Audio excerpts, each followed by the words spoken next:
Okay, class, this is Unit 7. It is about soil. And under this lesson 1, we are going to define soil and explain the components of mature soil.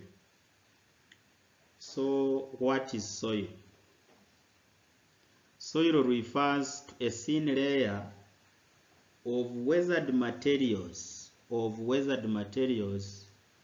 on the Earth's surface.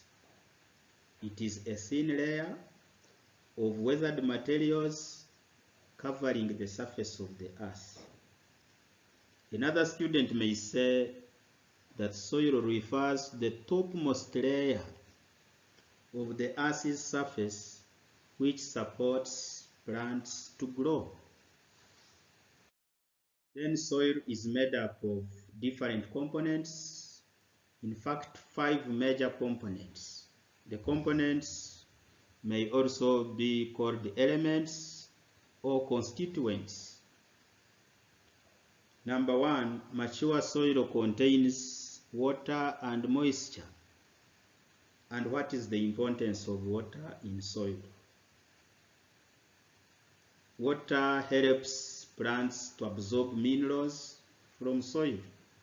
For example, minerals like sodium, calcium, potassium can be easily absorbed by plant roots under the influence of water. Then again, water helps in leaching.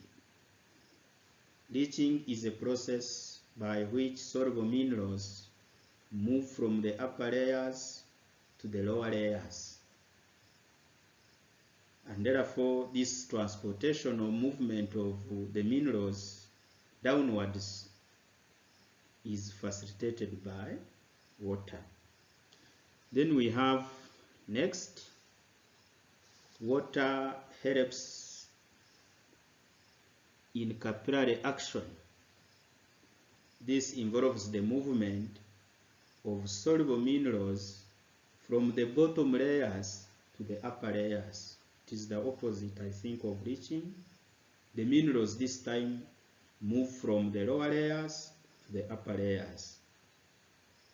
Then we have next, water provides a medium within which most of the chemical processes of the soil formation takes place. It helps some chemical processes of soil formation to occur, because we all know that chemical weathering is commonly influenced by water.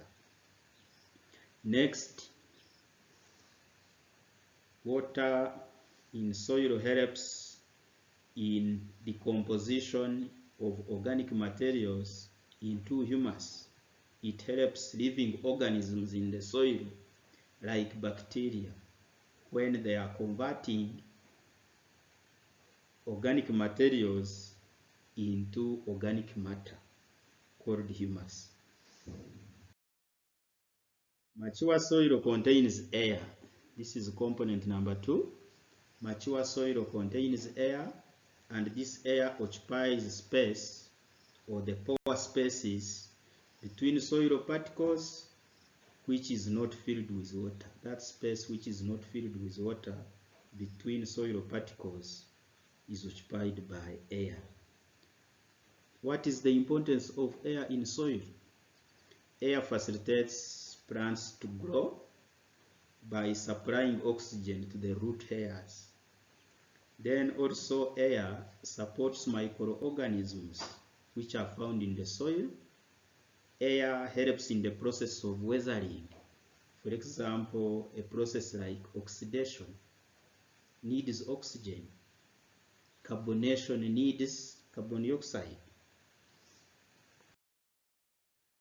Soil or mature soil contains living organisms, especially bacteria, which helps in decomposition of organic materials into humus.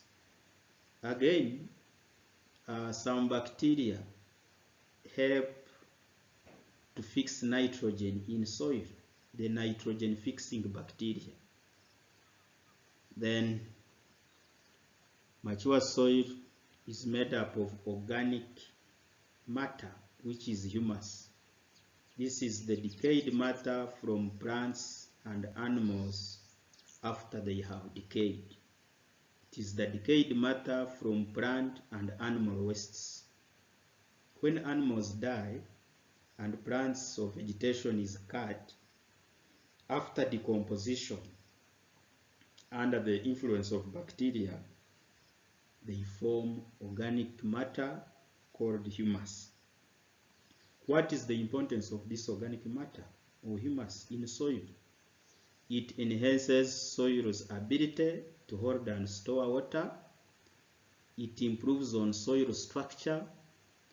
It reduces elevation of soluble minerals from the top layers. It helps in soil aeration. Mature soil contains inorganic materials. This time inorganic, not organic. Organic is humus. Then what are inorganic materials? These are mineral particles derived from varying degrees of broken particles from the parent rock. They are mineral particles derived from varying degrees of broken materials from parent rocks through the process of weathering. And examples may include silicate, and oxides. These are the minerals. What is the importance of inorganic materials in soil? Inorganic matter provides important plant nutrients. It determines soil aeration. It determines soil texture. It also gives support to the plants, and it determines the drainage of the soil. This diagram is a summary of the percentage covered by some of the components. We have air covers 25% in soil, minerals cover 45%, organic matter cover 5%, water covers 25%.